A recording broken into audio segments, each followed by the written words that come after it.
Olá pessoal, Garbosa News trazendo para vocês hoje mais uma conversa aqui com Célio Ferraz, ele que já foi prefeito 4 vezes em São João Nepomuceno, além de empresário também, um café conhecidíssimo, né? Café Mendonça. Café Mendonça aí do Célio Ferraz, e vai falar com a gente aqui um pouco hoje sobre a vida aí pregressa dele e também alguma coisa da política atual, né, Célio? Primeiro, boa tarde. Boa tarde, obrigado. A todos e agradecer o convite. A gente gosta de política, está nisso aí há tantos anos, viu? Eu estou com 78 anos, mas eu tenho 70 anos de política, porque aos 8 anos de idade eu já carregava recado para o Dr. Pérez, que foi o político mais poderoso da história de São Paulo. O Dr. Pérez mandava mesmo em tudo. Ele fazia o que queria. A voz dele. O que ele falava estava mandado em qualquer setor, em São Paulo, Belo Horizonte e tudo mais. E eu tinha um tio que era vereador, Otaru e tudo mais. Eu atravessava recado para eles naquele tempo, jeito de política até interessante. Você lembra de algum recado interessante? Eu lembro de um recado. O Haddad até o nome já faleceu, foi seu parente e tudo mais. Um dia meu tio me chamou, vai lá e fala com o Pérez que o Penô está traindo. Aí eu fui lá no PEC, doutor, todo mundo tem que falar que o Penô está traindo. Deixa que eu vou chamar o João Vital aqui, era o pai dele, né? Sim. Eu vou chamar ele aqui e converso isso aí. Então, esse tipo de coisa, há 70 anos atrás eu já mexia e sempre acompanhei. E desde menino que tive na minha casa jornal. O jornal sempre... E antigamente era bom negócio, hoje é uma porcaria, mas jornais sempre, antigamente, o Jornal do Brasil, dava prazer em ler muita coisa, né? Muitas notícias, e verdade, hoje é só política suja e que faz vergonha na gente, infelizmente. Mas eu sempre participei de política, participar diretamente, eu participei em 62, uma disputa entre o Marcelino Barbosa e o Jujuba. Ganhou o Marcelino Barbosa. Eu era lá do Marcelino, o Jujuba era do lado do Dr. Najib. Então, eu era oposição ao Najib, trabalhei para o Marcelino, entendeu? Então, desde essas épocas, eu ando bicho aí. Acompanhei antes, que as pessoas não sabem, existe eleição de prefeito desde 46. Antes de 46, era o intendente municipal, era o vereador mais votado, assumia. Isso aí o doutor Peck foi 11 anos, Carlos Alves, Augusto Glória, todos exerceram esses cargos de intendente municipal, não era prefeito. O primeiro prefeito eleito de São João foi Joaquim Campos. Inclusive, pela história, eu já não conferi, não, porque eu estava muito novo, mas... posteriormente, fica sabendo que foi uma zebra bem grande que eles achavam que o Rubem Mendonça, filho do Dr. Peck, ganharia e ganhou o Joaquim Campos, que inclusive morava em Descoberto, ele não morava em São João. Então ele ganhou a eleição. O segundo foi o Jujuba, entendeu? O terceiro o Dari, o quarto o Najib, o quinto o Marcelino. Então, eu sei todos os prefeitos, acompanhei todos eles e ganhei a maioria. Até nas prefeituras eu ganhei Mauro Nogueira, eu trabalhei com ele, para ele. O Bolotti, eu trabalhei demais para o Bolotti. Bolotti foi prefeito quantas vezes? 71, 72. Foi prefeito, mandato de 2 anos. Por que isso, Célio? Tanta besteira que fizeram 2 anos para juntar. Depois... fizeram 2 anos para separar, depois fizeram mais 2 anos para juntar, depois fizeram mais 2 anos para separar. Então, a verdade, eles não queriam. Eu acho que tinha que ser tudo junto, entendeu? Então, você fala a eleição para prefeito, municipal, estadual, presidente. Eu acho que tinha que ser tudo junto, né? Entendeu? Não é igual atualmente, não. Acho que devia ser tudo junto. Eu acho que era muito melhor desse jeito. Então, acompanhei no governo Tancredo Neves, eu tinha já, aproveito que tinha amizade pessoal com ele, já joguei buraco com ele. Né? É mesmo? Entendeu? Então, o Tancredo Neves, ele era bem acessível? Como é que ele era? Excelente pessoa, honesto. Tem até o neto aí que não é não, mas ele era honesto, entendeu? Honesto. e gostava de jogar um buraco, e eu gosto também. Então era mas muito fácil de conversar, de bater papo, de brincar e tudo mais, entendeu? Eu fui, na época, delegado nacional do MDB, então eu tinha voto em Brasília, então eu sentava com o Ulisses Guimarães, conversava e tudo mais. Fui diretor estadual do MDB, também participava de todas as posições políticas, escolho candidato. Estive na campanha firme com o Nilton Cardoso, trabalhei com o velho e tudo mais. Então, há muitos anos na política e mexendo, discutindo e participando. E a gente vê hoje a desonestidade. Vou te contar, eu assisti, eu estava sentado com o Nilton Cardoso, chegou um jornalista que fazia o segundo caderno do Estado de Minas. Você deve lembrar, existia um caderno até de prestígio. Eu perto, ele não teve como. Ele virou para o Nilton e falou assim: eu quero tanto para não falar mal. Que isso? Então, tem essas marmeladas de política. Ainda até eu fiquei assustado com o cara. Eu quero tanto, não é para elogiar, não, para não falar mal. Então, na política dá muito disso aí. Eu acompanhei todas as coisas, a gente vê. Eu vi, estava perto, o governador Fernando Henrique, o Miguel do Bolotti. O Miguel do Bolotti era o cara que ligava para o presidente, para os ministros, qualquer um, e recebeu uma ligação. Nós estávamos no Bar Central, ele tinha 16 milhões para receber do Estado, que levasse 2 milhões de reais em notas não seriadas e entregar ao Eduardo Jorge no Palácio do Planalto, para ele poder receber o dinheiro dele. Entendeu? Então, isso aí tem há muitos anos. Há muitos anos tem esses rolos mesmo, investimento. E nunca deu nada, nunca deu nada. Nunca dava problema. Nunca deu nada, entendeu? Apareceu isso aí. Com Lula a coisa se parou, não? Porque aí foi demais. O roubo da Petrobras, as compras, como está acontecendo hoje, né? Hoje o governo já gastou 7 bilhões em verbas para deputado, para comprar deputado. É um negócio muito feio demais, está acontecendo aí. Entendeu? O país está... Eu, por exemplo, eu conheci, sou amigo, era amigo de muitos deputados, e conheci vários deputados que arrumavam verba, estou que levar. Eu nunca trabalhei para esse tipo de gente. Isso aí eu não misturo. O cara era amigo meu, mesmo para me trabalhar para ele, porque eu não ia trabalhar para ele, eu não trabalho para esse tipo de coisa, eu nunca trabalhei. Todos os deputados que eu trabalhei, o que eu trabalhei aí foi o Saraiva, foi corretíssimo comigo, nunca teve nada de errado e tudo mais. Então, eu tive muitos anos aí trabalhando para deputado e tudo mais. Eu candidatei 2 deputado estadual, uma vez... Eu fui e teve um elemento de São João Nepomuceno que me prejudicou muito. Para você ter uma noção, ele foi com a Alguinha Gel, tinha um genro da Alguinha Gel, era candidato a deputado estadual também. O cara é meu amigo, foi com a Alguinha Gel, no presidente do MDB de Bicas, para eles trabalhar para o genro da Alguinha não trabalhar para mim. E eu pedi eleição por 1.000 votos. 1.000 votos? Você teve quantos votos, você lembra? 18.800 e pouco. Naquele tempo dava para eleger, quase. Mais 1.000 votos eu estava eleito. Aliás, o partido com mais 1.000 votos fazia mais um. Entendeu? Sei. Então, a minha eleição era tranquila. Então, mas fui atrapalhado Essa por foi a primeira vez? Essa foi a segunda vez. A primeira vez foi naquela época daqueles anão. E existia uma conversa que quem tivesse 12.000 votos estava eleito, porque ninguém ia votar em deputado por causa dos anões do orçamento, aquelas coisas todas. Eu tive até alguma chance, por exemplo, o prefeito de Manhumirim era meu amigo, a candidatura dele foi cassada. Ele me procurou, ele tinha sido prefeito de Manhumirim, que é mais ou menos o tamanho de São João, para mim dar a ele o que ele tinha gasto na campanha, que ele trabalhava para mim. Mas eu tinha, os 12.000 votos eu tinha certeza que eu ia ter, e tive. Só que gastou 15, quer dizer, eu não fiz acordo com ele lá, não tem dinheiro para gastar assim, não tinha dinheiro para gastar. Tive 12.000 votos, mas ele gastou 15.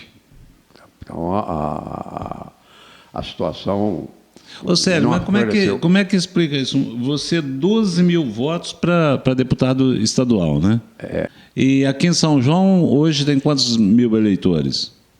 Em São João tem 20 mil e uns quebradinhos. Eu, a segunda eleição, eu tive 67% dos votos válidos. 9.114 votos. Que você foi eleito. Em São João, na última eleição, candidatei a deputado. Entendeu? Foi uma votação boa e tudo mais. Até hoje eu devo ser o deputado mais votado da história do Rio Novo, fui mais votado em Descoberto, mais votado em Rochedo. Então eu tive as votações. Em Juiz de Fora eu tive 1.998 votos, Olha. praticamente 2 votos. Quer dizer, é um sucesso muito grande em Juiz de Fora, essa quantidade de votos, a gente de fora. Não, eu entendeu? acho que ter 12 mil votos é realmente expressivo. O trabalho meu foi bem feito e eu só fui prejudicado por esse São Joanense. Se não fosse esse São Joanense, teria ele ser eleito. E acho que, em primeiro lugar, eu acho que eu seria um mandato só, porque eu não ia puxar saco do governador, eu ia trabalhar para a Zona da Mata. Eu tenho um estudo, eu fui presidente da AMPAR, fui diretor da Associação Mineira dos Municípios e tudo mais. E eu tenho um levantamento da história da Zona da Mata. Nós fomos a segunda melhor região do estado. Hoje nós somos o penúltimo. E o que aconteceu? Eu fiz um levantamento, a Assembleia Legislativa ela tem uma biblioteca muito grande que tem todos os orçamentos, investimento e tudo mais. Então eu entrei para dentro da biblioteca, fiquei lá uns 2, 3 dias dentro da biblioteca da Assembleia, levantando ano por ano. Então todos os anos nós pagávamos, aqui a Zona da Mata, gastava 9,5% de imposto e nunca recebemos 5%. Então o nosso dinheiro ia para lá e não voltava. Então, esse era o meu programa, até como se fosse deputado, eu ia brigar por isso, mostrar que eles estavam nos roubando o tempo todo. Deputado nenhum fez isso até hoje, entendeu? Mas eu tinha esse trabalho. Se eu fosse eleito, eu ia brigar com o governador, porque ele ia ter que empatar, mais ou menos, com o dinheiro da Zona da Mata, entendeu? Então, por isso é que nós hoje somos uma região fraca e tudo mais. Eu tinha esse trabalho, inclusive eu comecei ele fazer em Juiz de Fora. A tribuna tratou de me dar apoio, só que quem era governador na época era o Eduardo Azeredo. Eu não estava fazendo campanha contra o Eduardo Azeredo, eu estava fazendo contra todos os governadores passados. Aí os deputados de Juiz de Fora, o Arcuri, mas compraram o jornal para não deixar eu aparecer. E sem a imprensa você não consegue fazer uma campanha nisso aí. Eu queria fazer essa campanha nesse sentido. Tá? Esse é o problema do enfraquecimento da Zona da Mata. Eu não beijo o outro, não. Entendeu? E tem um que, quando a capital era no Rio de Janeiro, nós estamos mais perto do Rio de Janeiro que Belo Horizonte. Sim, nós tínhamos contato no Rio de Janeiro. Quando foi para Brasília, nós não tínhamos contato em Belo Horizonte. E deixamos de ter em Brasília. Então, a Zona da Mata foi perdendo espaço prejudicada por isso. Disso, entendeu? Então, a vida política da região é uma história e eu guardo a história, acompanho a história, entendeu? Qual fato interessante que aconteceu na política aqui em São João, assim, que pode ser contado? Alguma coisa interessante? A maior coisa interessante aqui, por exemplo, a eleição do Bolotti. Bolotti era um delegado famoso aí e tudo mais, prendia, batia, né? Eu tinha intimidade com ele e tudo mais. Até eu vou contar uma história dele aqui. Falei, ô Bolotti, você deita e dorme com essa quantidade de gente que você dá pancada, você deita e dorme. Só tem um que eu arrependi, por que é? Que eu dei um pescoção nele e a mãe dele estava vendo, ela começou a chorar, que eu devia ter dado, mas em outro lugar, quer dizer, não é para ter dado pescoção não, mas, entendeu? E outra história importante foi a minha eleição também, porque a verdade, eu nunca tinha candidatado a nada, eu era aquele caboclo de gabinete, para fazer, trabalhar. De recado, de recado. Eu trabalhei com o Bolotti, trabalhei para aquela eleição do Cavaleiro, com 1 mês e pouco fiquei inimigo dele. É mesmo? Problemas feios aconteceu, ficamos inimigos. Com ele eu nunca mais conversei, a mulher dele veio conversar comigo, eu falei, eu vou derrubar ele. E disputei com ele e ganhei dele. E a coisa mais interessante, nós, lá na casa do Ângelo Piccoroni, pai do Silvelene e tudo mais, nós reunimos lá umas 20 pessoas do MDB. Nós queríamos o Heleno Medina como candidato a prefeito do MDB. Na mesa, o Heleno Medina falou assim: ô Balain, eu não posso ser prefeito porque eu não sou administrador. Você entra, eu sou seu vice. Eu falei, mas eu não tenho prestígio, não. Nós achamos que tem, mas então eu sou o candidato. Então saiu a minha candidatura. Isso num domingo. Aí, na segunda-feira, tem olheiro para todo lado, né? Eles reuniram na prefeitura. E o próprio Cavaleiro falou, dentro do gabinete do prefeito, o Balain, com aquela cara fechada dele, é capaz de ter uns 500 votos. E aí, a história do... Me contaram, eu chamei a Nelly. Nelly, você tem que fazer uma música onde tem cara fechada. A Nelly fez uma música. Ele tem cara fechada, mas o coração aberto. É melhor ter cara feia, mas ser digno e honesto. E colocou no Hilarie, da Xuxa, que era o grande sucesso da época, que dominou a cidade. A música da Nelly foi um negócio mais bonito que teve. Os filhos dos aniversários cantavam. Era um sucesso muito grande. Então, são passagens importantes da política aí, das vitórias. Importante, por exemplo, o Bolotti, ninguém acreditava que ele poderia ganhar a eleição. O Bolotti bateu em todo mundo, vai ganhar a eleição e tudo mais. Mas o segredo da vitória do Bolotti foi o trabalho dele, e eu ajudei, eu participei ativamente. Há muita gente que só sabia escrever o nome, assinar o nome, e não era eleitor, tinha medo.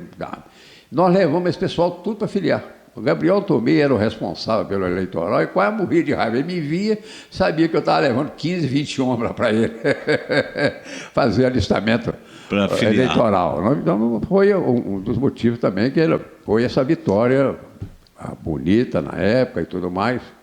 Então, são fatos pontos, da né? Política municipal. No caso das eleições municipais, eu falei no Dr. Perks, vou citar um caso para você ver o poder que ele tinha. E nessa época eu trabalhava no Rocha, eu trabalhei 5 anos no Rocha. Na Rocha e Companhia? Eu fazia Voz de São João, paginava, compunha, paginava, imprimia. E eu publiquei, teve um artigo na Voz de São João, a nomeação, vou testar o nome da Maíta, para a Caixa Econômica Estadual. Passou uns 15 dias, desnomeação na Caixa Econômica Estadual. Ela era do lado do Najib, o governador era do Najib, não?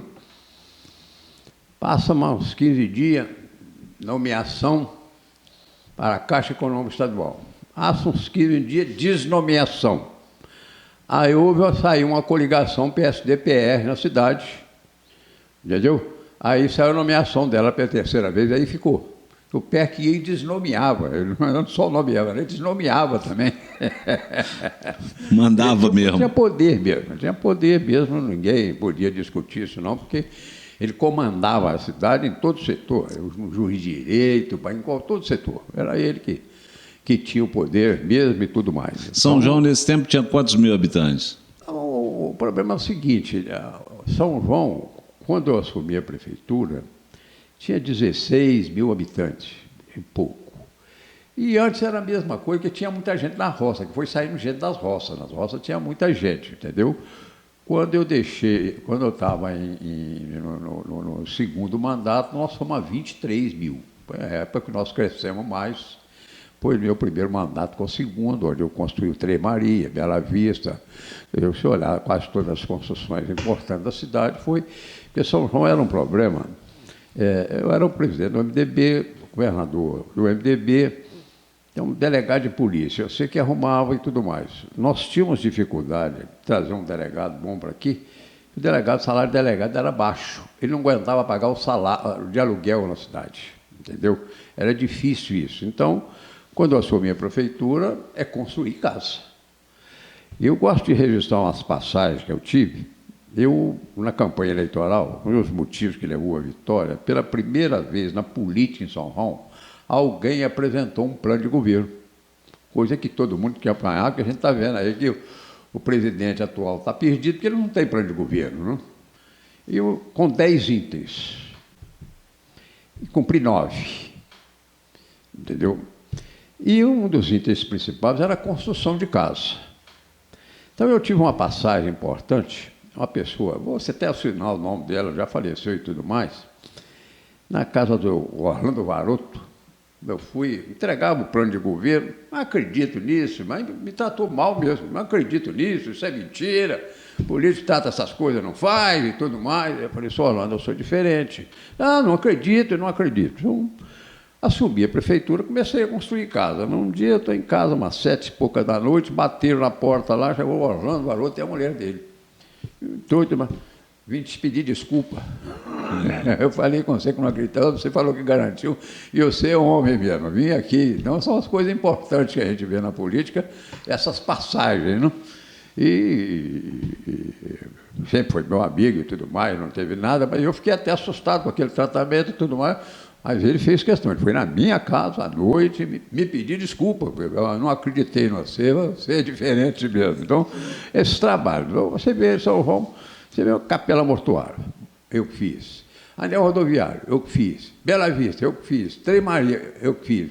Se você olhasse, antes de eu ser prefeito, as estradas municipais, se você encontrasse com o carro, você tinha que dar ré até ter uma entradazinha para a B2. Eu abri todas. Eu trabalhava 24 horas por dia, direto para abrir estrada e fazendo. Inclusive, teve não sei que você morreu há pouco tempo, Eduardo Almeida Reis. Ele tem uma coluna no Estado de Minas ultimamente, mas antes ele fazia no Correio de São Paulo. Ele tinha uma coluna no Correio de São Paulo. E ele me elogiou e meteu o pau. Fez um artigo, até eu tinha ele em casa, não sei se ainda tem ainda. Eu achei que o DNR precisava aprender com o prefeitinho, que é dono de um café muito ruim, o que ele está fazendo nas estradas do município. Escangalhou, hein? Escangalhou, hein? Mas tem que conhecer um prefeitinho da cidade, que é dono de um café muito ruim, mas o trabalho que ele está fazendo nas estradas lá é para qualquer engenheiro cair o queixo e tudo mais elogiando o trabalho nas estradas, entendeu? Eu falei, você acabou comigo? Tudo mais. Eu nem o conhecia, eu vinha conhecer e tudo mais, ele tinha um sítio no município, faleceu acho, uns 2 anos passados. Ultimamente ele tinha uma coluna no Estado de Minas, eu sempre leio, eram uns artigos até gozar de ler, divertido e tudo mais. Jocoso, né? Com graça, né? Ele era apaixonado até pelo São João, pelo doce de leite da cooperativa, pela massa ali em cima dos meninos, ele elogiava nos jornais dele sempre e tudo mais. Há umas passagens importantes. Tem muita gente, o Balaí é muito ignorante. Esse negócio de educação não é tudo hora que vale, não. Mas você acha que você é ignorante? Bastante. Mas ignorante exemplo, no sentido de... Negócio de mexer. Por exemplo, eu trabalhei para o Nilton Cardoso. O Elmo até era contra o Nilton Cardoso. Eu trabalhava deputado, mas o Elmo era Bessone na convenção, e eu era Nilton Cardoso. Levei voto para o Nilton Cardoso e tudo mais. Fui no Nilton Cardoso e pedi para ele criar o 2º grau no polivalente, que não tinha, lá só tinha o 1º grau, não tinha 2º grau. Ele fez o papel lá autorizando. Fui na Secretaria de Educação, não gostei muito do recebimento na Secretaria de Educação. Eles falaram comigo, no dia tal é que vai ser criado o 2º grau em Minas Gerais. No dia tal, eu cedo estava lá, tinha uma lista lá, 87 cidades, não tinha São João. Eu fui para o Salão Nobre, ia ter a solenidade lá de criação e tudo mais, a Luiz Garcia, o secretário de Educação. Aí veio o auxiliar dele, limbrou a mesa e tudo mais. Ele sentou, foi secretário. Antes de começar essa reunião, o senhor vai resolver o meu problema. Eu estou aqui com a carta do senhor governador para criar o 2º grau em São João Nepomuceno. Ao chegar hoje a sua secretaria, não tem o nome de São João Nepomuceno. Então eu quero que o senhor me dê por escrito que não tem para São João Nepomuceno, porque às 18 horas eu tenho audiência com o governador. Se ele não mudar, eu chamo ele de safado. Que comigo, trator tem que cumprir. Eu não devo nada a ele, ele é que me deve, porque eu trabalhei para ele. Eu não peço nada, eu trabalho de graça, então eu trabalhei para ele, ele que me deve. Se ele não mudar isso aqui, eu chamo ele de moleque. Se o senhor quer ver um homem chamar o governador de moleque, me acompanha que o senhor vai ver. Ele, reunião suspensa por 10 minutos. Fui lá para dentro, daí um bocadinho, rasgaram a lá e me deram a minha. Entendeu? Então, não acha que com a educação só você vai levando, não. Tem hora que você tem que bater o pé mesmo. Tá, mas o pessoal fala que você tem cara feia.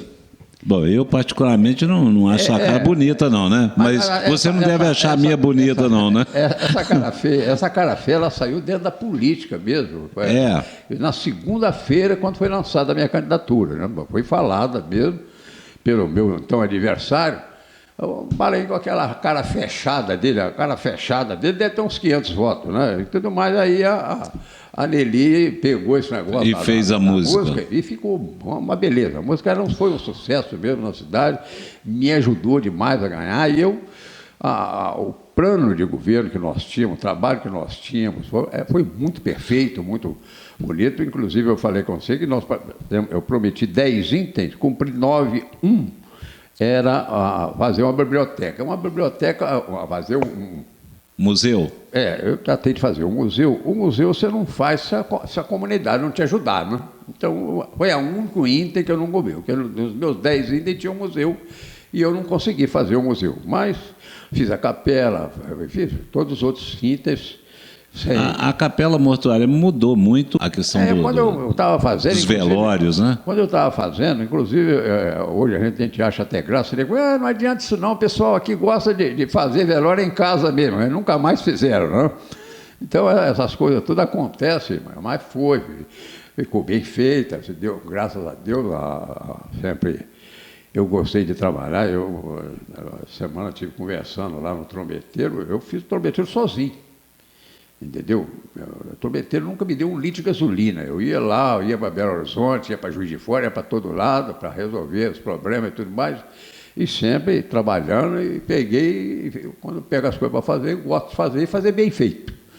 Não faço porcaria de jeito nenhum. É a maior obra que tem, em particular, na cidade. Eu sou o único, não tenho outra pessoa. Eu sou benemérito do trombeteiro, sou benemérito do Mangueira, honorário do operário. Quer dizer, ninguém tem esses títulos, não. E uma das coisas que eu tenho orgulho, durante um bom tempo, o promotor de São João foi embora, ele teve a maior parte aí comigo. Quando ele foi embora, ele foi atrás de mim e falou: sério, eu vim aqui te dar parabéns. Esse tempo todo que eu tive aqui, nunca ninguém entrou no fórum para falar que a prefeitura teve uma licitação montada, teve um sobrepreço, nunca houve uma denúncia contra você. Isso aí é motivo de orgulho e tudo mais, o que mais me orgulho é isso. Há poucos dias, essas discussões que está tendo lá, há todo político no processo, eu não tenho, entendeu? Não tem nenhum? Nenhum processo, entendeu? Inclusive, esses dias, eu passei a escritura aí, e veio de lá que tinha um processo contra mim de 2001. Na mesma hora, o cara entrou no computador, já está arquivado há mais de 10 anos lá, ou fora que nem hora, a verdade. Foi resolvido. A filha foi lá, desculpe e tudo mais, que eu não olhei e tudo mais, quer dizer, não tem nenhum processo contra mim, graças a Deus.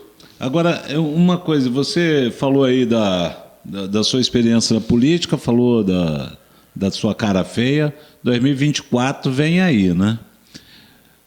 Como é que você está vendo isso? Você não sair da política, você já me falou uma vez que não sai. O problema todo é o seguinte: a gente participa de política e tudo mais. A família, eu, por exemplo, hoje, pai me bate se eu quiser candidatar e tudo mais. Estão tudo bravos com esse negócio, porque há muita gente atrás de mim, mexendo e tudo mais. Que a verdade, São João está acabando. Não tem nada novo em São João. E hoje, para você ter uma ideia, 2016 foi meu último ano. Meu orçamento foi 41 milhões. Sabe quanto é o orçamento hoje? 115. Teve uma inflação de uns 30%, a arrecadação aumentou 200%. Entendeu? Então, hoje tem dinheiro na prefeitura, mas, infelizmente, não sabem fazer as coisas importantes para o município.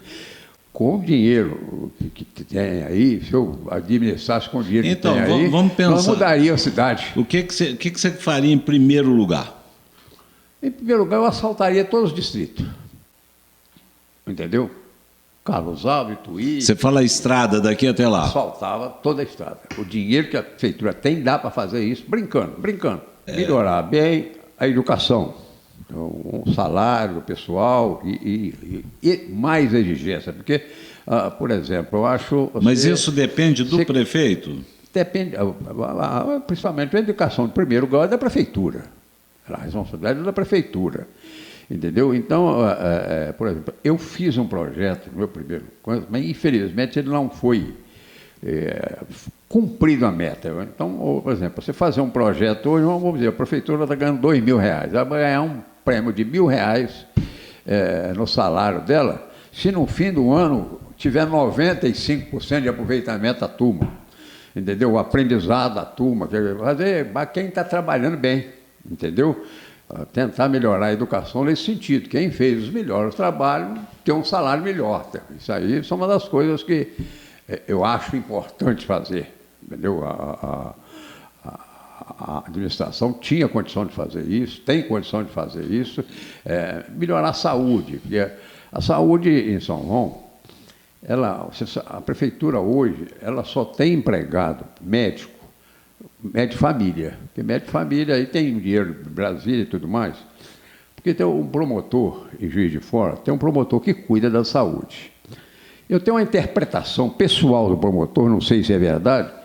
Para mim, eu acho que ele tinha vontade de ser médico, não conseguiu passar no vestibular, fez direito, hoje é promotor e é responsável pela saúde aqui de uns 17 municípios, 20 municípios da região, ele é que manda. Eu estava na prefeitura, o Eudemir chegou com a carta dele, exigindo que eu colocasse ponto em todos os postos de saúde. Eu falei, joga no lixo. Falei com o Eudemir na hora, ele cai na asneira de convocar os prefeitos para ir lá. Cheguei numa reunião com os prefeitos, eu falei, doutor, eu tenho 72 anos de idade, sou prefeito pela 4ª vez, não dependo de prefeitura para viver, estou nisso, porque gosto e sei que posso com o trabalho. Mas não se atreva a dar ordem na minha prefeitura, porque lá quem manda sou eu. Você tem direito de fiscalizar. E na hora de fiscalizar, me pede primeiro, não te jogo na rua. Lá tem gente que manda. Não põe sinal, não deixa pôr e não se atreva a fazer isso. O que ele queria que fizesse? Esses pontos de horário. O problema todo é o seguinte, o médico aqui, é um salário, era 1.900 que recebia para fazer 16 consultas. Para marcar entrada e saída, né? Entendeu? E isso aí seria 4 horas. Mas esses 16 consultas, eles faziam em 2 horas e iam embora. Então, ele queria que todo mundo ficasse às 4. Ele descobriu, não era prefeito, mas ele voltou com a lei. Eles aqui assinaram. Então, todos os médicos que trabalhavam na prefeitura por salário pediram demissão. Hoje, os médicos que estão trabalhando consulta, pagam por consulta e não por salário mais. Isso ficou, pelo menos, pelo triplo do preço da prefeitura. São essas coisas que a gente tem que olhar. Né? Os caras têm medo de promotor, medo de juiz. Eu não tenho, eu não faço nada errado. Entendeu? Então, nunca tive. Mas e aí? Você está pensando em voltar? Não, eu acho que não tem mais aguentar um serviço. Que a verdade é que eu gosto de fazer e fazer bem. Entendeu? Você não tem mais aquele pique que você precisava ter e tudo mais, entendeu?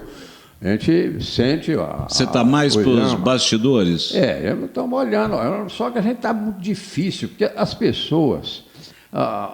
o sujeito tem que conhecer as coisas para fazer. Por exemplo, eu citei o trombeteiro. Por exemplo, o sujeito, um engenheiro e tudo mais, você falar com o engenheiro que eu fiz aquilo lá, nunca entrou um engenheiro lá para ver qualquer coisa, eles nem acreditam, mas eu sou um cara estudioso, vou tentar e fiz.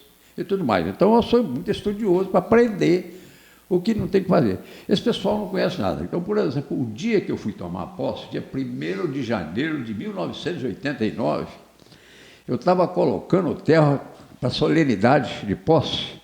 Chegou uns 10 moradores lá do Benete, que tinham 1 metro de água dentro da casa deles. Eu entrei e acabei com a enchente. Foi uma das primeiras coisas, acabei com a enchente. Eu lembro... O que foi feito lá, Célio? Eu abri o rio, desde da cidade até no Rio Novo. Então se transformou numa cachoeira, aquilo, a água descia toda, parou, enchente, tudo mais, entendeu? Fui cortando, houve briga de vizinho, porque aí eu tirei um pedaço de uma, tirei do outro, ficaram bravos, eu não rasgo muito esse negócio de ficar bravo, eu fiz, mandei cortar e e vai no peito mesmo. Aí entra a educação funcionando, não?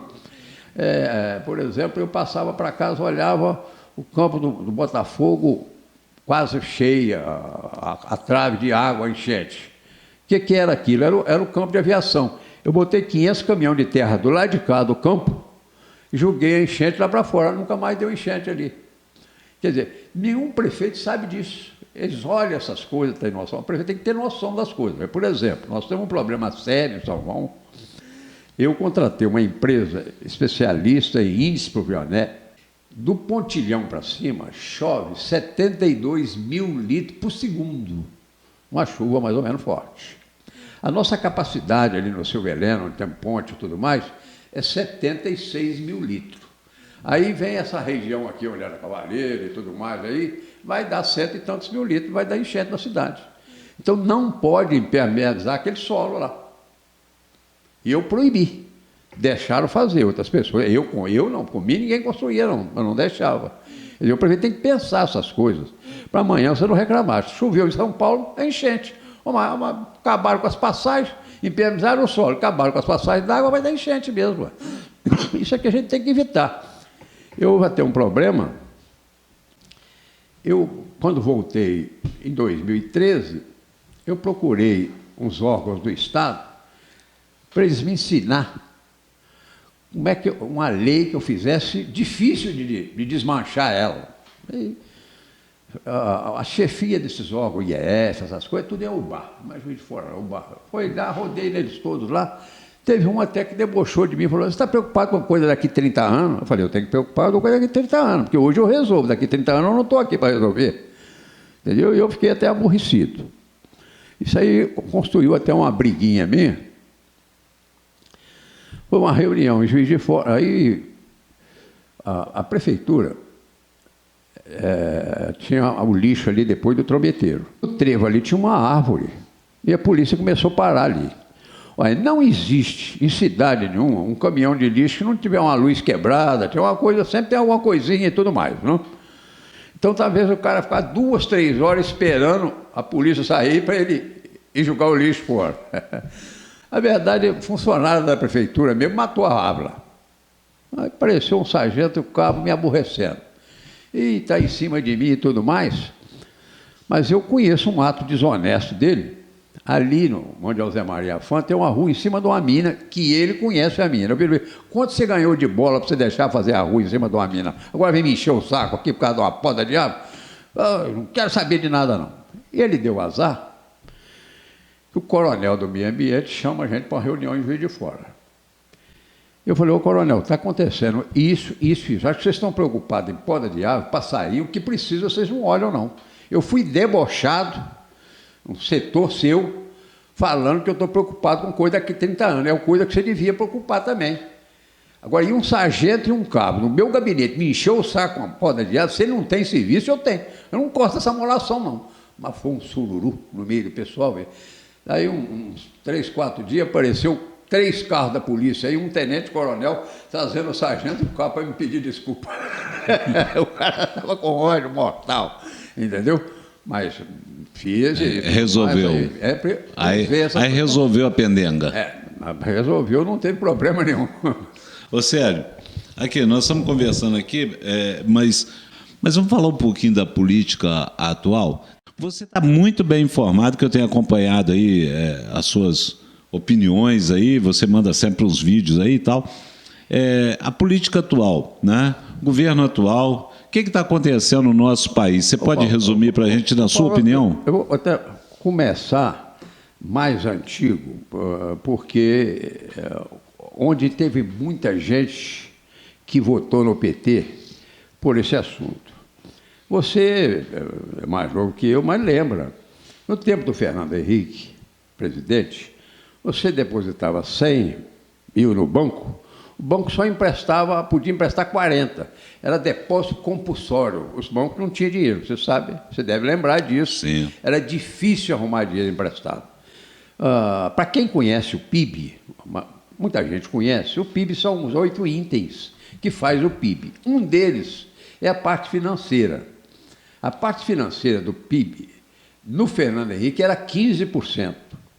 No auge do governo Lula, você sabe quanto foi a porcentagem do PIB, do dinheiro, movimento financeiro no PIB? Nós, 55%.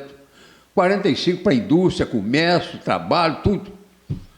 Entendeu? Porque transformou-se num país mercantilista, país de agiotagem.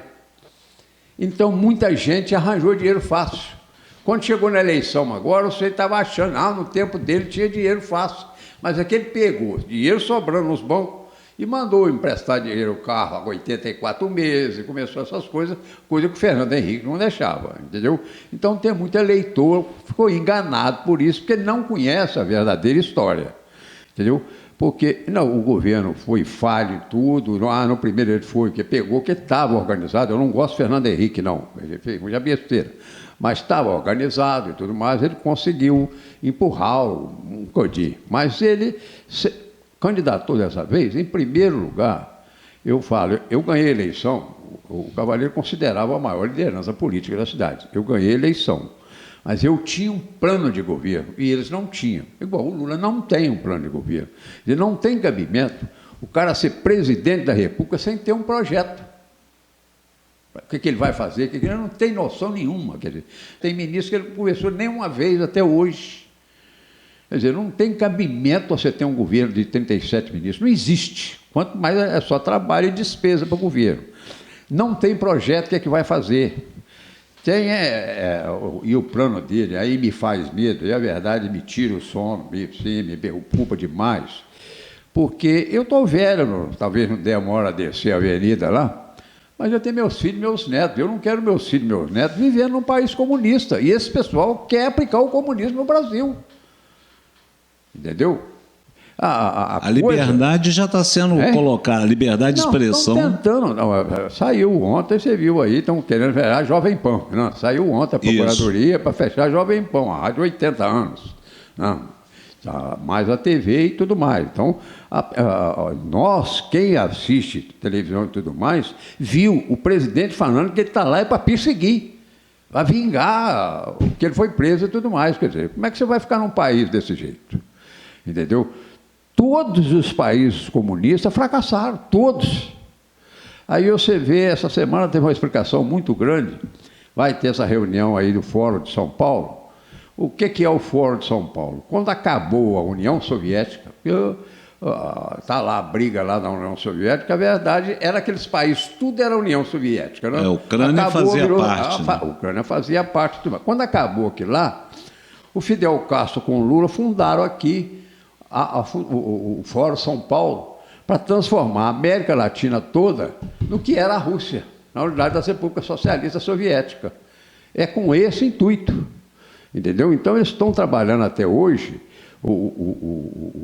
uma das sortes de não ter feito ainda, porque quando aquela mulher assumiu a presidência, eu acho que no Brasil, se tiver alguém mais burro do que ela, é um ou dois, que não deve ter mais não. Então ela atrapalhou o projeto deles tudo. Entendeu? Então o Bolsonaro veio, foi um voto contra eles, não foi um voto do Bolsonaro, um voto contra eles. Eu, por exemplo, votei contra eles, votei no Bolsonaro contra eles e tudo mais. Hoje eu voto no Bolsonaro e tudo mais. E a gente aborrece. Você eu vi na televisão outro dia, e se você já conversou com alguém, você eu não gosto do Bolsonaro. Aí você não gosta porque ele não sabe explicar. Exatamente. Entendeu? Isso tem muito. Então, o cara não gosta do Bolsonaro, mas não é porque o país estava desenvolvendo, tinha 13 anos que não tinha saldo orçamentário, teve. O agro brasileiro, inclusive, está internado hoje, falaram até que ele morreu, mas não morreu. O Aloysio Paulinelli, que é o grande responsável pelo desenvolvimento agrícola brasileiro, é um homem que merece todas as homenagens. O pessoal vai esquecer dele, mas o desenvolvimento no Brasil se deve, grande parte, ao Aloysio Paulinelli. Ele foi o grande homem que resolveu o problema da cultura, do agro no Brasil. Ele é o pai do agro no Brasil mesmo. Ontem até alguém na TV falou que ele tinha morrido, depois não morreu, não, ele está internado, entendeu? Ele já está com quase 100 anos e tudo mais. O Brasil, no primeiro trimestre, cresceu 1,9%, mas o agro cresceu 21%. São 8 itens, 6 itens o Brasil decresceu, comércio, indústria, fábrica, tudo caiu. Mas o agro fez levantar. e tudo mais. Então, deve tudo ao agro, para o Brasil não ter aí perdido 3% do PIB, por aí e tudo mais. E os caras não entendem isso. Quer dizer, o país estava desenvolvendo. Você vê tudo que o Bolsonaro defendeu de vacina, tudo está dando certo hoje. Quer dizer, a vacina, são milhares de pessoas, na Europa já há processos e milhares de processos, já processando os fabricantes de vacina, que muita gente morreu. Você trouxe uma pesquisa, as pessoas não acompanham, nos 2 anos da peste aí, morreu atletas que morreu em 28 anos de existência. Para você ver o que é o negócio. Foi a vacina.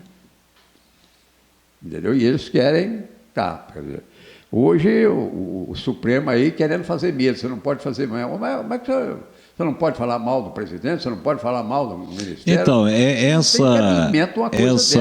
esse corte aí na liberdade de expressão me preocupa muito também, porque você não pode falar o que pensa mais, né? Não, isso preocupa demais. E a gente vê pessoas inteligentes, tudo votando no cara desse. Gente, ele não tem competência. Para administrar, você tem que ter competência. Ele não sabe administrar, o negócio é difícil. E o problema, ele vai fazer outra vez o grande problema. Por que o Bolsonaro deu sucesso? Ele deu sucesso por causa do Guedes, que foi eleito o melhor ministro da Fazenda do mundo pela imprensa internacional. Esse governador de São Paulo, que é a maior inteligência do Brasil, ele Tarcísio de Freitas, ele é doutorado no IME e foi o melhor aluno da história do IME. Quer dizer, o cara é de uma inteligência superior mesmo. Então, é impressionante. Então, esses caras que fizeram o Bolsonaro, não é o Bolsonaro, não. Estou botando o Bolsonaro porque ele vai ter essa equipe, por exemplo. O Guedes mesmo falou, se o Bolsonaro for reeleito, eu continuo. E o Guedes era importante demais na situação da economia, né? Que atravessar essa crise da Covid aí foi um trabalho muito grande. Se nós não tivéssemos o Guedes, nós não tínhamos feito isso, não. Entendeu? Foi ele que foi o responsável para fazer essas coisas tudo. Infelizmente, bota essa meia. O cara que foi o pior prefeito da história de São Paulo. Disputou, foi eleito porque o Lula estava no auge e elegeu de prefeito. Depois ele perdeu todas. Provou que não tem competência. Bota um homem desse de ministro. E agora é ministro da Economia. Agora bota essa turma aí, que a gente sabe, o ministro da Justiça. Você deve ter visto esses dias, saiu aí as 50 cidades mais pobres do Brasil. 40 está no estado dele. Mas não tem cabimento, quer dizer, deve ter sido um péssimo governador. Foi governador 8 anos, aí é ministro. E está mandando e desmandando em todo mundo. Né? Mas esse Supremo fazendo um absurdo. Eu culpo um pouco o Bolsonaro, porque quando o Bolsonaro nomeou o chefe da Polícia Federal e o ministro cortou, o Bolsonaro não podia ter obedecido. Aí tinha que peitar e resolver o problema. Entendeu? Aí ele deixou, o pessoal montou. Essas coisas acontecem, isso aí, com autoridade. Você montou, está frito, ele os 3 poderes aí, né? O Supremo, o Supremo é só um, né? Os outros ministros também. Hoje, quem acompanha a minha rede, hoje mesmo eu coloquei lá. Quem colocou, ajudou a colocar, Carmen Lúcia, foi o Itamar. Se ele tivesse vivo, ele morreria de raiva. Se ele tivesse vivo, ele morreria de raiva. Entendeu? Ele ajudou a colocar a Carmen Lúcia lá. Só fala besteira e tudo mais. E todos os outros. Não? Esses dias aqui, o governador do Goiás, dando uma esculhambação na presidente do PT, mas ele falou uns 10 minutos com ela, mas acabou com ela mesmo. Entendeu? Você é presidente do partido do governo. Você tinha que estar trabalhando para fazer a amizade no país. Você está provocando todo mundo, xingando todo mundo. Não é isso, é completamente diferente. Você está no governo, você precisa de unir, não é esparramar terror, não. Você xinga todo mundo, toda hora. Você tem que mudar, não é isso, não. Esculhambar uns 10 minutos e ela não teve que falar nada. E é verdade.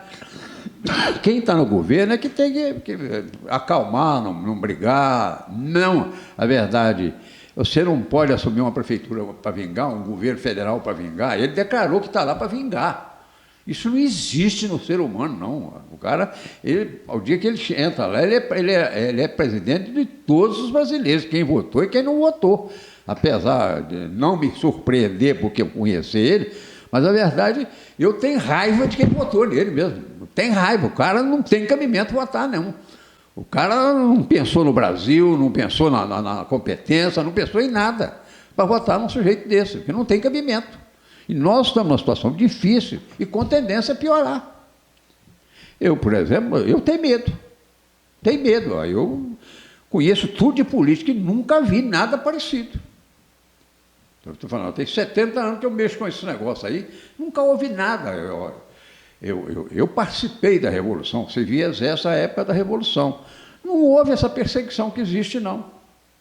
Era em Juiz de Fora, pegaram o Riane, mais uns 2 ou 3, não tinha essa coisa, e depois soltaram e seguraram, tinha que segurar, porque eles estavam planejando de fazer uma república sindicalista no Brasil. Eu estava no Exército, eu estava acompanhando tudo, a gente via, e o negócio era perigoso. Existia, eles criaram, o Brizola criou o Grupo dos 11, e esses grupos dos 11, a maioria assinou sem saber o que era. Mas era um planejamento do Brizola. Na hora que eles conseguissem parar o Brasil numa greve geral, um grupo do 11 ia assumir a polícia, outro grupo de 11 ia assumir a prefeitura, outro grupo de 11 ia assumir o fórum. Isso no país inteiro, que tinha grupo dos 11 em todo o país. Esse era o projeto. Estava pronto isso e tudo mais. Entendeu? Então era um negócio altamente perigoso. Só que não conseguiram fazer greve. Eu, por exemplo, eu dormi uma meia dúzia de noite dentro de um caminhão em frente à fábrica de tecido com um cacete na mão, que se parasse para nós meter o cacete. Quer dizer, se eles fossem doidos de parar, ia morrer muita gente, porque não ia bater mesmo. Eu perdendo a minha noite de sono por causa do vagabundo, eu arrebentava ele mesmo. Isso aí não tem dúvida que eu ia quebrar o pau, eu e todo mundo. Então era 10 caminhões em frente a cada fábrica, no Brasil inteiro. Então eles não conseguiram fazer a greve geral.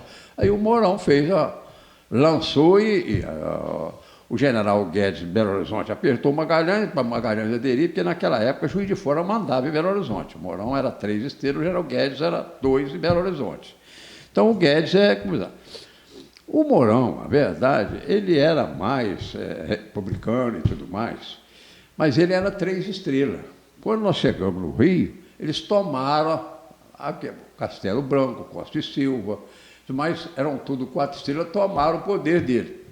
Mas ele era um cara poderoso na tropa. Aí o que fizeram? Botaram ele no Tribunal de Justiça Militar, para não correr risco dele levantar contra eles. Há uns anos atrás, eu era prefeito, mas recebi uma homenagem no Exército, e tem um general de Juiz de Fora que escreveu um livro sobre a Revolução. Ele, na época da Revolução, ele era capitão, e nós estivemos juntos lá no Rio e tudo mais.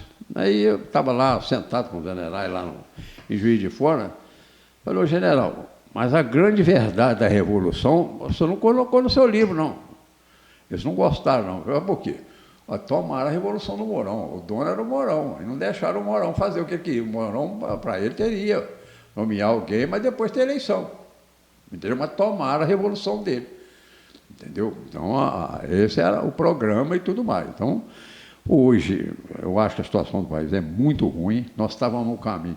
Eu acho que com mais 4 anos do Bolsonaro, nós estaríamos entre as 3 maiores potências do mundo, se continua e você acha o trabalho que estava sendo. Você acha que vão torná-lo inelegível? Eu acho que sim, porque o governo é de perseguição. Você vê a cassação daquele deputado, é trouxe uma marmelada sem tamanho. E essa gente é tão desonesta. Aconteceu 2 casos importantes. Você tem para saber como é que o pessoal, a justiça está desonesta. Pablo Marçal foi cassado. Aí, o suplente dele não teve os 20% da agenda para poder, então, não pôde assumir. Não pôde assumir. Então, assumir um contra ele. O suplente dele era Bolsonaro, aí assumiu um contra ele. Aí caçaram do Paraná. O suplente dele teve 11 mil votos só, não teve os 20%. Então era para nomear um do Bolsonaro que teve 47 mil votos. Mas lá mudou a lei, aí é o 11 mil votos que tomou posse. Quer dizer, eles não têm nem um briozinho ainda na vergonha de fazer uma coisa dessa, essas autoridades, entendeu? Herderam tudo. Então a coisa ficou feia, o Brasil, e eu não vejo condição de melhorar, e a gente fica preocupado. É o que eu falei, eu estou com 78 anos de idade, não sei quanto tempo eu vou demorar, mas eu tenho meus filhos e meus netos. Eu não queria meus filhos e meus netos na mão de comunista, não. E o Brasil está caminhando. Ô Célio, para a gente finalizar aqui essa conversa aqui, tem alguma mensagem que você gostaria de falar? Primeiro, te agradecer pela sua disposição. Nós encontramos na rua, falamos, você já está aqui, né? Isso é bom. Então, se tem alguma mensagem que você gostaria de deixar aí como final aí? Primeiro, saber também o seguinte, você deixou a interrogação aí de 2024 para a prefeitura? Eu estou muito descrente de pessoas preparadas para assumir isso aí. Eu já estou com a idade mais avançada e tudo mais, a gente não sabe fazer. Por exemplo, a última eleição de governador e deputado eu não trabalhei, porque eu dei um problema de coração, eu fiz 2 operações de coração no ano, entendeu? Então eu não ficou mais afastado, né? Eu tinha um compromisso até com um deputado estadual, eu cedi meu escritório lá para eles e tudo mais, mas eu mesmo trabalhar, rodar, eu não rodei para ninguém. Tá bom, então vamos deixar essa conversa aí para mais para frente um pouquinho, né? A gente pode fazer, né? Mas pedir o povo para rezar. Hoje eu acho que nós temos que rezar para essas coisas mudarem, entendeu? Rezar para dar consciência aos nossos deputados, nossos senadores. Quer dizer, hoje mesmo, quem acompanha a minha rede social aí, eu estou falando. Eu votei nesse presidente do Senado, para mim é o mau caráter do Brasil, hoje é ele, entendeu? E eu votei nele, eu estou morrendo de arrependimento e tudo mais. Então, há essas coisas tudo aí. Mas então, acho que hoje a nossa salvação é rezar. Rezar para que esses caras não se vendam, esses caras seguram, porque se nós vamos cair mesmo numa situação, nós vamos virar uma Venezuela mesmo. Baseado em lei, nós já estamos igual a Venezuela. Nós não estamos pobres igual a Venezuela ainda. Ainda, né? Mas se continuar esse pessoal e tudo mais, você vê o presidente chamando o Agro de fascista. O Agro carrega esse país nas costas. Entendeu? Então a situação é muito difícil. E se esse pessoal parar de trabalhar, de produzir, como é que nós vamos fazer? Então, a coisa é muito feia e tudo mais. Então, eu acho que a situação, gente, é rezar, pedir a Deus que nos ajude, que olhe pelo Brasil, que diz que Deus é brasileiro, né? Então, vamos ver se Deus ajuda a colocar na cabeça dos deputados, dos senadores, que eles não se vendam, eles tomam a posição certa, a posição segura, para a gente não cair, não virar essa Bolívia, que nós estamos no caminho. O Guedes é de uma inteligência muito grande. Ele falou que nós em 6 meses ia ficar igual a Argentina, 1 ano igual a Bolívia. Não? Venezuela. Com 6 meses, com 1 ano ia ficar igual a Venezuela. Entendeu? E desse jeito vai ficar. Já está quase 1 ano aí. Entendeu? Eu digo que 1 ano vai ficar igual a Venezuela. Então é um problema seríssimo que nós estamos, o Brasil está. Eu confesso, eu fico preocupado mesmo, eu tenho preocupação mesmo, tiro o sono sim, porque eu gosto do Brasil, eu sou brasileiro, eu amo a minha pátria e tudo mais, entendeu? Aqui é um lugar bom, né? Aqui é um lugar bom. Eu sou brasileiro, amo a minha pátria, eu sempre respeitei, acho que a gente tem que amar a terra. Eu, por exemplo, quer me fazer raiva falar mal de São João, então eu não gosto que fala, então eu sou São Joanense, sou mineiro e sou brasileiro. Bairrista. Com amor mesmo, com vontade. Então, eu tenho hoje medo desse pessoal que está nos comandando. É o pior possível e continuo condenando essas pessoas que votou nessa gente. Está condenando mesmo, eu condeno mesmo, não está certo, não pensaram, não foram honestos, ou foram muito burros demais, entendeu? Porque está na cara hoje. Você acompanha muito aí, você está vendo quase todos, por exemplo, economistas, empresários, já arrependeram, estavam com ele, já arrependeram. A gente está vendo todo dia aí, entendeu? Mas só eles é que não viram que ia acontecer isso, porque a gente que tem experiência sabia que ia acontecer isso. Continuar esse governo de ministro incompetente, sem saber nada. Hoje eu não vi nenhum artigo, não. Está lá, disse que um ministro mandou 170 milhões para o estado dele, que o presidente mandou voltar. Eu nem li o artigo direito, não, mas já tem esses negócios. Quer dizer, não existe programa, não existe nada que se vai fazer, ninguém tem noção do que vai fazer. Olha, a gente vê uma ministra numa moto dentro da favela, sem maternidade, e ela nunca conversou com o presidente, é ministra. Mas como é que foi uma coisa dessa, meu Deus do céu? Não existe. Então o Brasil está acabando mesmo. E só Deus para nos salvar nessa hora. Você, muito obrigado. Obrigado a você. Um privilégio falar com você aí. E pode deixar que eu te procuro antes de 2024 para saber essa resposta aí, hein? Obrigado.